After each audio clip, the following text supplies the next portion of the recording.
Restaurant আমরা কালকে দেখতে পেরেছি যে টাইগার পাস থেকে কালকান বাজার পর্যন্ত আমাদের যে জুলাই স্মৃতিচারণ ছিল, যে জুলাই আমরা কষ্ট করে অর্জন করেছি, যে স্বৈরাচার মুক্ত দেশ আমরা গঠন করছি, সেটার একটা স্মৃতিচারণ আমরা ধরে তুলছিলাম প্রত্যেকটা অলিগলিতে। আমরা তাহলে দেখতে পেরেছি আমাদের সেই স্মৃতিচারণগুলো তারা মুছে দিয়েছে। সেই মুছে দেওয়ার কারণে আজকে আমরা যারা স্টুডেন্ট আছি আমাদের থেকে খারাপ লাগছে। আমরা অনেক কষ্টে জুলাই করছি, আমরা অনেক কষ্টে, আমরা রক্ত দিয়ে করছি, রক্ত দিয়ে বাজা করছি, আমাদের খারাপ লাগছে। এজন্য আমরা আবার সেই গ্রাভিটিগুলো চিত্রাঙ্কগুলো উইয়ার জাস্ট জার্নাল স্টুডেন্ট, আমাদের কোনো পলিটিক্যাল ব্যাকগ্রাউন্ড নেই। অ্যাজ এ স্টুডেন্ট আমরা এখানে আসছি স্মৃতিচারণ করতে। 130 ধারা জারি করছে আজকে মেট্রোপলিটন কমিশন, কিন্তু তাদের ধারা অনুযায়ী কথা বলছি, ওনারা ছেড়ে দিচ্ছে।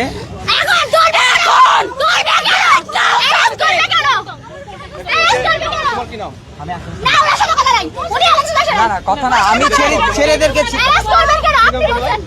তারা হচ্ছে যে আমাদেরকে নিরহ কোনো কাজ না। আমরা সুন্দর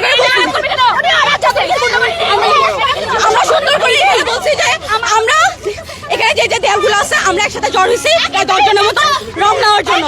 আমরা তিনজন করে একটা করে দেয়াল নিয়ে ফেলবো। এখানে আমরা কোনো জনসম্মতি সৃষ্টি করতেছি না, সরকারি আইনে আমরা কোনো বিশৃঙ্খলা সৃষ্টি করিনি।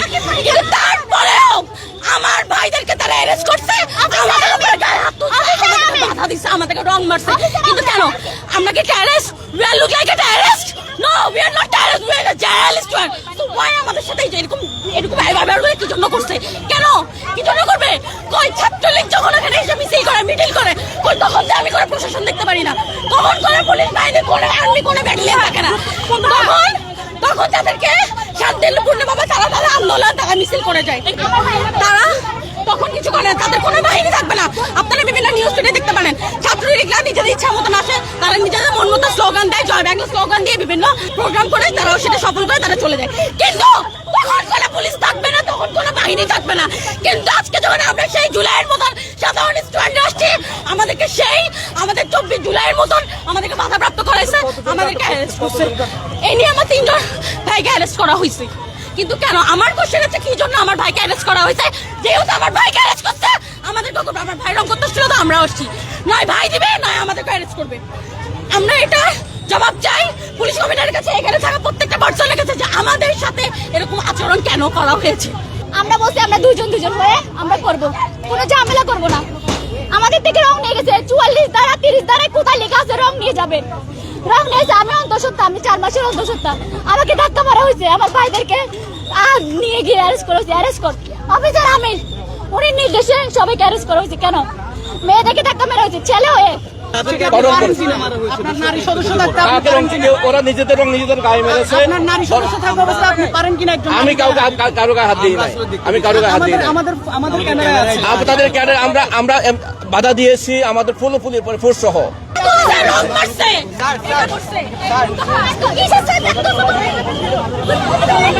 কেন গ্রেফতার করা হয়নি জিজ্ঞেস করছি, উনি বলতেছে না, বলতেছে তোদেরকে চুপ থাকতে বলছি, চুপ থাক, একটা কথা বলছি। আমি জিজ্ঞেস করছি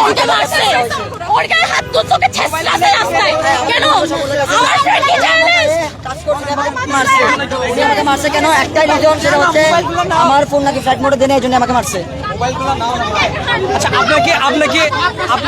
আমাকে মেয়েগুলো, পুলিশের মেয়েগুলো হাত ধরে চেষ্টাইছে, টানছে, এমনকি গুলি দিয়ে এখানে ঘুষা মারছে আমাকে, আমাকে নিয়ে যাচ্ছে, আমার হাতে পুরো ঘেসে গেছে, এখানে পুরো ঘষে গেছে, ওনারা টানছে। আর ওখানে পুলিশের যিনি আছে মেইন, উনি আমাকে বলতেছে বারবার মেয়েটাকে অ্যারেস্ট করো, আমাকে টানতে টানতে মেয়েগুলো নিয়ে যাচ্ছে, আমার হাত পুরো ইয়া হয়ে গেছে, আর পায়ে ব্যথা পাইছি। মেয়েগুলো গুলি দিয়ে আমাকে এখানে মারছে, ঘুষা মারছে এখানে।